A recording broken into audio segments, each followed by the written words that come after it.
Welcome back.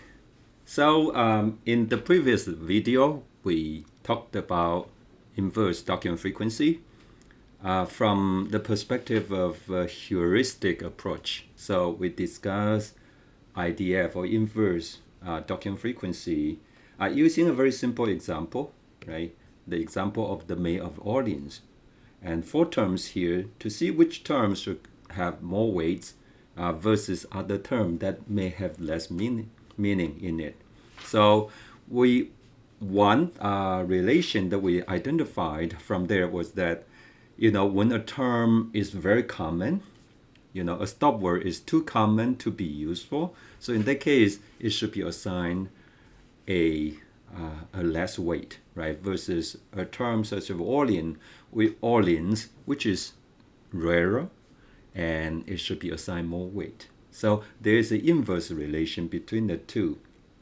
How common a term is and how meaningful or informative, and therefore how much weight that should be given to the term, right? So that was the heuristic approach.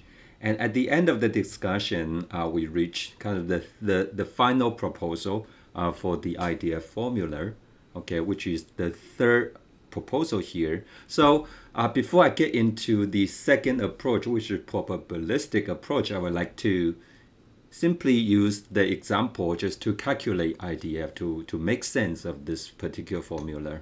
Okay, so we are going to continue to use the May of Orleans as an example, the 4 terms here. And let me turn on my annotation tool so that I can write on the screen. So again, we have the 4 terms there, right? So there's the term the, right? And there is the term made of Orleans. Sorry for the handwriting.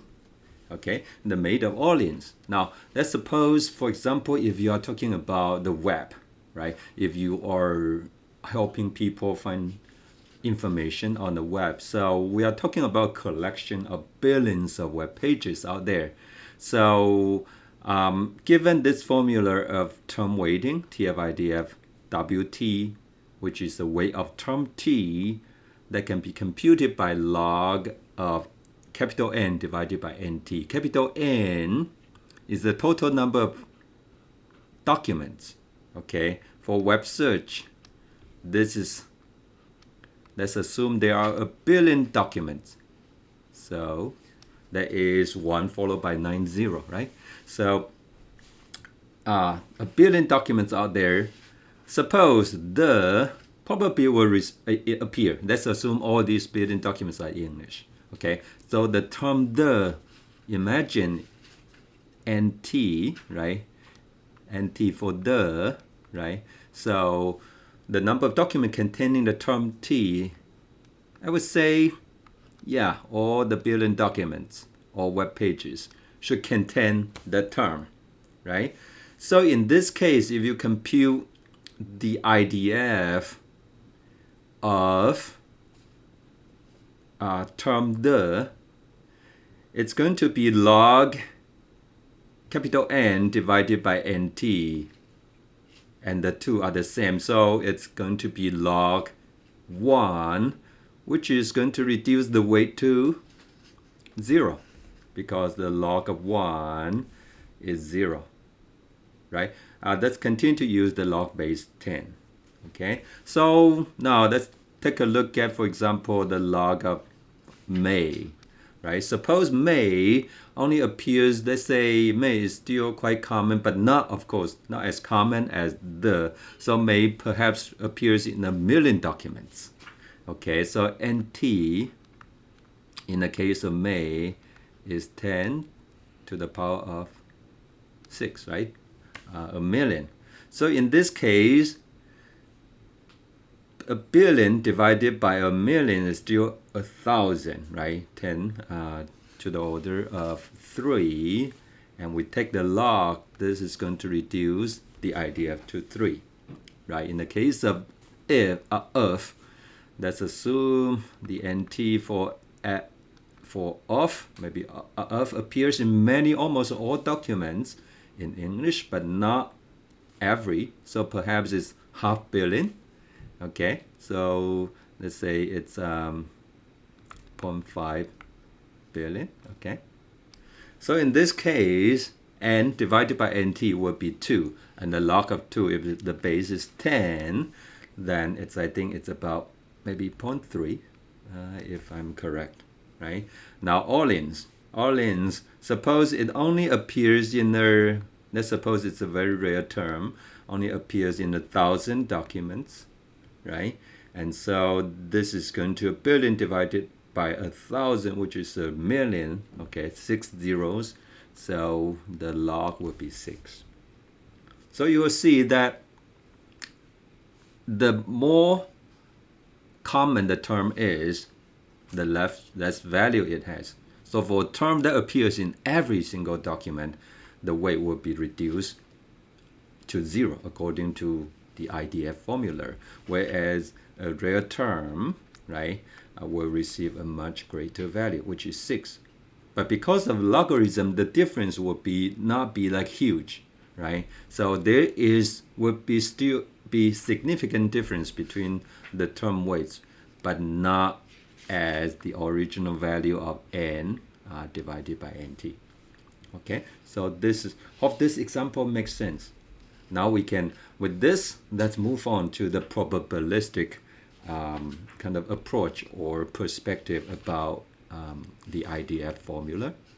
Let me stop annotation, and let's move on to the probabilistic approach. So we started using the heuristic approach just to take a look at the big picture. Now let's imagine that we want to do information retrieval, and we want to use kind of the notion of probability to try to say, okay, if the user issues the maid of Orleans as a query, how do I find the document that is most likely to be relevant, right? That is, when I say most likely, or I should say most probable, right?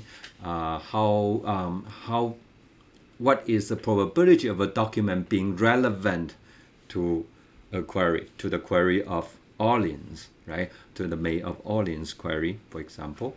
So this is about computation of the probability of a document such as D being relevant to query Q, right? And so essentially, again, let me bring my annotation back.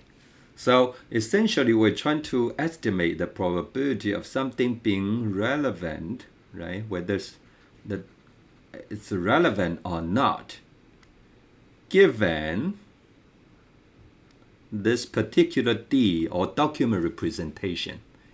Okay, so this is the big question we want to estimate, right? And of course, the document in the case of web, if there are 1 billion documents, we're going to have to do this computationally from D1, D2, all the way to D billion, right? So, but anyway, let's disregard how computationally intensive it is and focus on the question in terms of how can we solve this problem mathematically.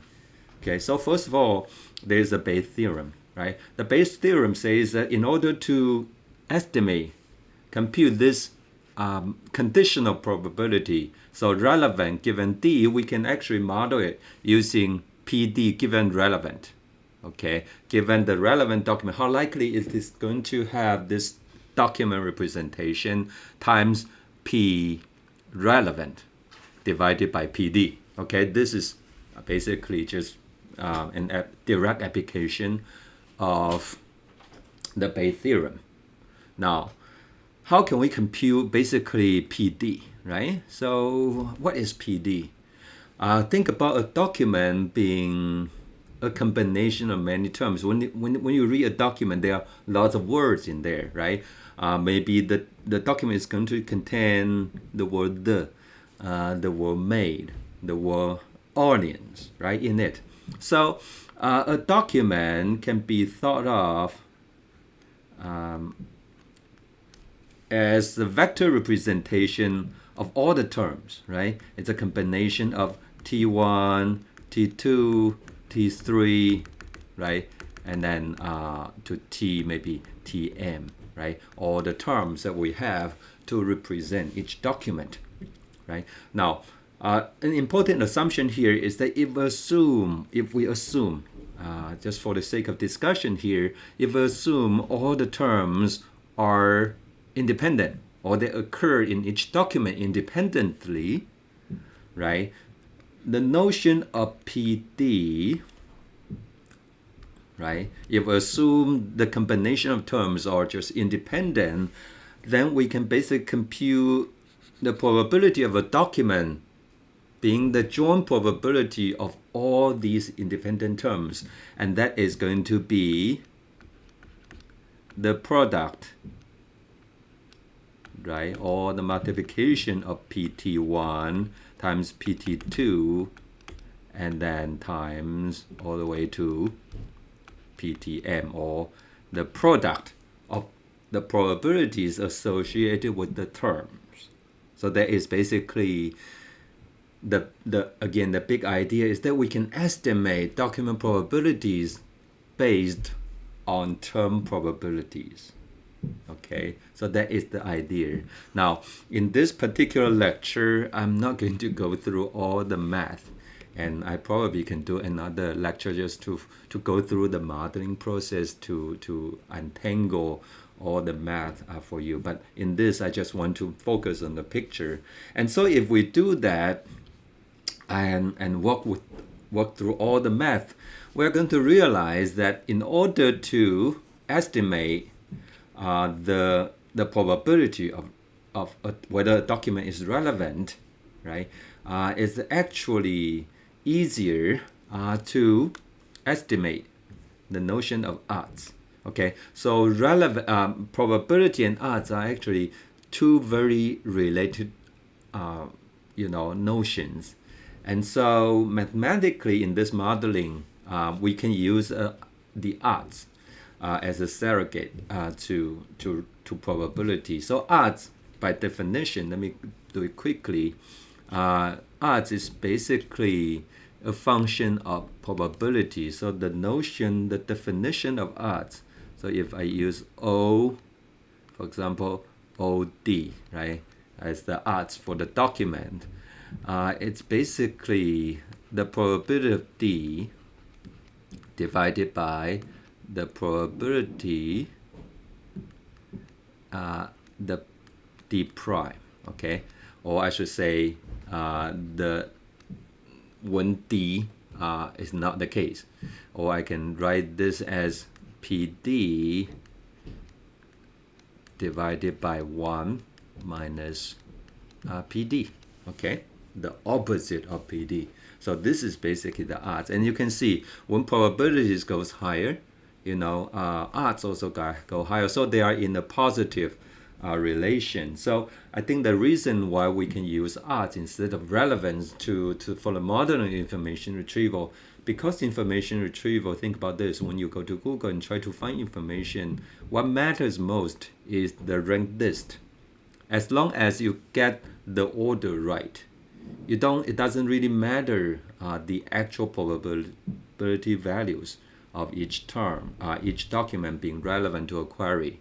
But as long as you can get to the same order, so whether you use odds or probability value, because they have this positive, when a probability is higher, odds is also higher. So you use odds when you compute odds, and sort by the odds, the sorting or the ranked list will be the same as if you use probability. So I hope this makes sense. Okay, so we use odds in this modeling, and if you work on the math, in the end, it will show you that this odds, okay, the odds of a document being relevant, okay, given a document, how relevant it is can be modeled, by this formula, which in the end can be approximated by the equation here. So let me briefly talk about what this is. So in the end, the outcome of this modeling is that the odds of a document being relevant can be computed by RT time plus 1 times capital N minus capital R and minus NT plus RT plus 1 divided by NT minus RT plus 1 times R minus RT plus 1. So let me explain what these are. So you already encountered capital N in the previous lecture. Capital N is the total number of documents, right? So in the case of web information retrieval, right, this can be a billion, right? So just to give you some example, NT on the other hand depends on each term, right? So in the case of the maid of Orleans, we actually have multiple terms, and you see that for T, all terms that belongs to Q. So for all query terms, so we're going to basically take the log values related to the terms and then use this sigma to sum them up, okay, to add them together. So NT essentially is the number of documents containing term T, okay. This is basically the document frequency that we discussed. R, capital R, is the total number of relevant documents, okay. So and then RT, let me finish the explanation of all this and then we'll get to how we can get to these numbers, right? RT is the number of relevant documents containing term T. Okay, so RT is a subset of NT. NT is all documents containing the term T. RT is like among all the documents containing RT, how many actually are relevant documents, and those are the ones that are relevant and contain term T. Okay, so let's go from there and see what we can do about this, how we can actually go about to compute the values, okay, because some of these values are actually not easy. So for example, we actually don't know the number of relevant documents out there, because this is the question, right? Out of the billion documents given the query, the maid of Orleans, do we really know the number of relevant documents?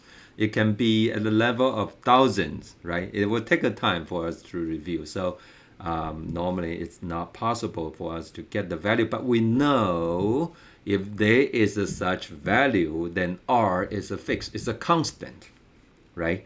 A constant that is independent of each individual document. So if there are 1,000 or 2,000, we know it's going to a fixed value regardless of which document you are looking at, right? When you evaluate the document 1, the number of relevant documents is fixed. If it's 1,000, it's 1,000. When you are evaluating document number 1,000, right? If there are 1,000 relevant documents, R is still 1,000. So it's a constant. It does not really affect the ranking. Okay. Now, also in reality, we do not know what relevant documents are. And so in the end, RT is another difficulty. So because we don't know actually which documents, relevant documents are, this is still the question, part of the challenge. So RT is not something that we can get at hand, easily. So in the end, we have to have some assumption. So if we assume that for all terms, there is a constant RT, okay, just a fixed number of documents containing, relevant documents containing those terms, then we assume RT is also constant. So what is the meaning of RT being constant, right? So that's, let me again try to dissect this. Okay, so given this formula here, let me rearrange. Okay, so this is the sum sigma of log. And if you know log, you know, whenever you have multiplication in the log, right, you can actually take that out of the, you know, take it out, and it becomes the, you know, multiplication inside the log becomes sum outside the log. So what I can do is that I can single this and this out. Okay, so let me do that. So it's going to be log RT plus 1 divided by R minus RT plus 1. Okay, and then there is still this log N minus R minus NT plus RT plus 1 divided by NT minus RT plus 1. Okay, and so because it's a multiplication, so when we take the individual logs, it becomes a sum. Okay, so product becomes a sum outside the logarithm. Now we say that capital R is a constant, RT is a constant, okay, by assumption. So this entire thing is a constant to all the documents, okay? So it does not really affect the ranking of the document because you add all the document scores by a constant, it does not really change the ranking, okay? So in this case, we can ignore this, okay? So just remove it, okay? We don't need to care about it, okay? And we can focus on this part, which is not a constant. It varies document by document. And so let's take a look at what this is, okay? So continue to the next slide. And this is exactly what we get, okay? When R and RT are constant, right? So now, if we take a closer look, okay, at these values, again, capital N, let's assume it's a billion for the web, right? R, this is the question mark. We actually don't know, still don't know, right? How many documents are relevant? But we can safely assume that R is probably a much small value, right? Think about this. So out of a billion documents, how many documents are actually relevant to the query the made of audience? Maybe 1,000, a few thousand? Even it's a million documents, it's compared to a billion, that is a very small number. So in this case, capital N is much greater than capital R. Okay, so N minus R, right? This can be approximated by simply N, because N is much greater than R. And likewise, we can also assume that NT, which is the number of documents containing term T, is going to be much greater than the number of relevant documents containing the term. So if NT, this part, if NT is much greater than RT, then this again can be approximated with NT, right? And so the same thing here. NT minus RT can also be approximately computed by NT. Okay, so with that, we can simplify the formula into capital N minus NT plus 1 divided by NT plus 1. And if we look at this again, for most of the terms, okay, for most of the terms, because except for the very common terms such as subwords of the, for terms such as audience, right, it appears in only a small subset of documents. So capital N is going to be much greater than NT. Okay, so this can be further simplified into something I believe is in the next screen. Okay, so with this, we can finally simplify this version with all the assumptions. And so roughly, from the probabilistic point of view, the odds of a document being relevant is the sum of the query terms. Okay, so in the end, okay, so again, we are estimating the odds of a document being relevant is the sum of all the matching query terms, okay, and the sum of this log value, which is log capital N divided by divided by NT. Okay, in previous formulas, actually we have n plus 1, right? And NT is plus 1. The reason for the plus 1 is simply to smooth the probabilities, just in case there are, like zero values or things like that. So I think it is useful to put a small value 1 to smooth the weights. But regardless, they are roughly the same formula of log n divided by nt. And if you feel that this formula looks familiar, indeed it is. This is the same formula that we encountered earlier, which is the inverse document frequency. So as you can tell here, the odds of a document being relevant to a query from a probabilistic point of view, okay, after you weed through all the math, in the end, it turns out that this is simply the sum of the IDF weights of terms for the terms in the query. Actually, for terms that both in the query but also appear in the document as well. Okay, so this is a very different approach from the previous heuristic approach, but we reach the same formula of inverse document frequency.